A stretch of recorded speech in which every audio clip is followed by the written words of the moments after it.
Well, there's an iconic scene in the film where you tell Vera that everyone has to play a part in something. And in the context of the film, it was the war.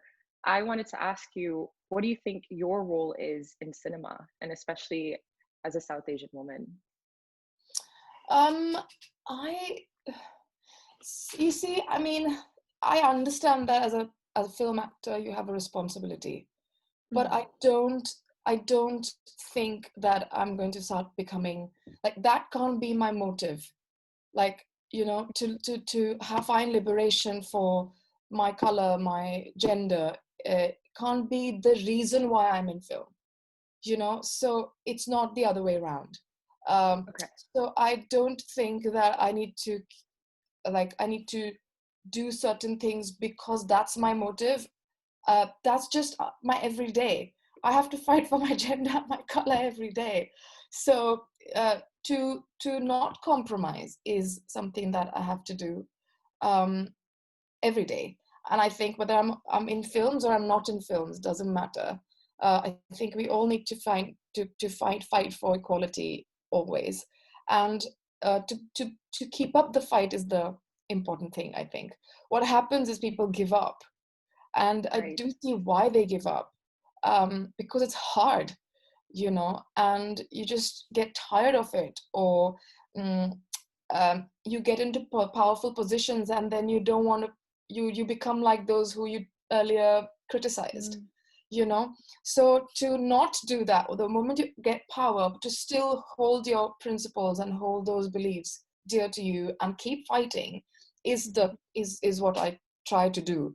So, like, I feel in the world, I mean, you have Dev Patel and you have a few other really cool male actors who are Asian, mhm. like of Indian origin, or Pakistan or Bangladesh, Sri Lanka, but but you don't have a woman apart from Frida Pinto and a little bit of the of Priyanka, but Mhm. still she's not um, a Dev Patel. You know what I mean? Like, I'm just saying that Mhm. we need to have more women, and I also feel we need to have more of them, like men and women, uh, For sure. because I mean, so first of all, American cinema is not just the only thing to go by, in the sense that I think what the digital revolution has done is that it's other languages and other films are also being watched very widely.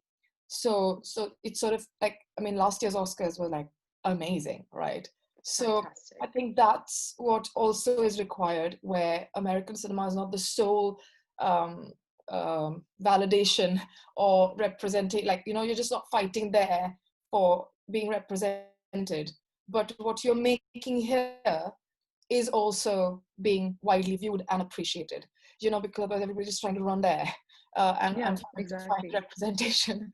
But there's a lot of content being made all around the world, which needs to be equally um, um, considered equally big or Mhm. important or uh, viewed.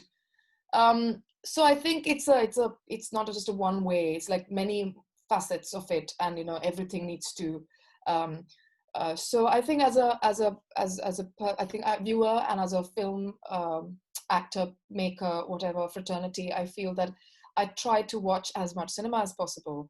I Mhm. try to watch films from different parts of the world, and I'm trying to stick to my guns and stick to my principles and trying to fight. And if I get a little bit more power or authority to make choices, then I do make choices keeping in mind certain things that I've held dear, and not just change them Mhm. because now I have power, so let's just do that, which is convenient. No, that makes a lot of sense. And I think you hit at a very key point that now viewers really value content. They value the value of a story as opposed to just, oh, this is great. There are big actors in this. Let's go watch it. It's more, we want the story to be great. Viewers are smart, right? And so you choose a lot of projects that are complex and so story driven. And how do you go about picking these projects? Like, is there like a very conscious decision making process that you have? Not really. I mean, you choose projects for different reasons, you know. Like sometimes you really like the character, sometimes you want to work in a particular industry, or the director, co-actors, or sometimes you just want to shoot where they're shooting. Like you want to go to that fancy place, or sometimes you do for money, sometimes you do for commercial appeal.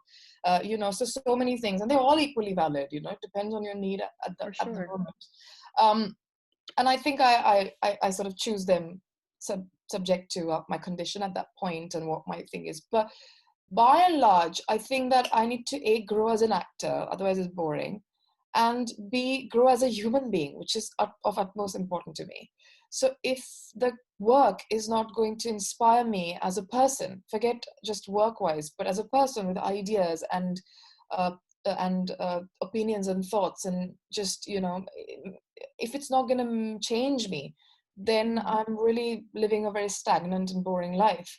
So I think I just try and find that kind of a challenge, inspiration, and excitement in a project. And these days I ask myself, am I going to be cribbing the previous night that, oh my God, I have to wake up at 5 and go to the shoot? Or am I going to not be able to sleep thinking that I can't wait to be on set? It's the quite easy choice in that case, you know. No, yeah, and I love that advice. Choose something that makes you that you feel like will change you, that will excite you. I'm gonna Yeah, yeah, Because life is exactly. too short. Too Like, short, exactly. I mean, life just, I mean, you know, everybody, I think in their 20s, 30s, you want to make a name and you want to make money, but then you're in your, I mhm, mean, I'm still 35, but you just go like, yeah, but I mean, I wanted to have fun. I mean, you see, I mean, sometimes you see your parents and they worked so hard and they did what they liked. My parents, they really did what they were passionate about, but they just didn't do a lot of things that they wanted to do, you know what I mean? no, for sure. And I think what this year has taught us is that life is very precious and Yeah, take advantage of the time you're yeah, here. absolutely.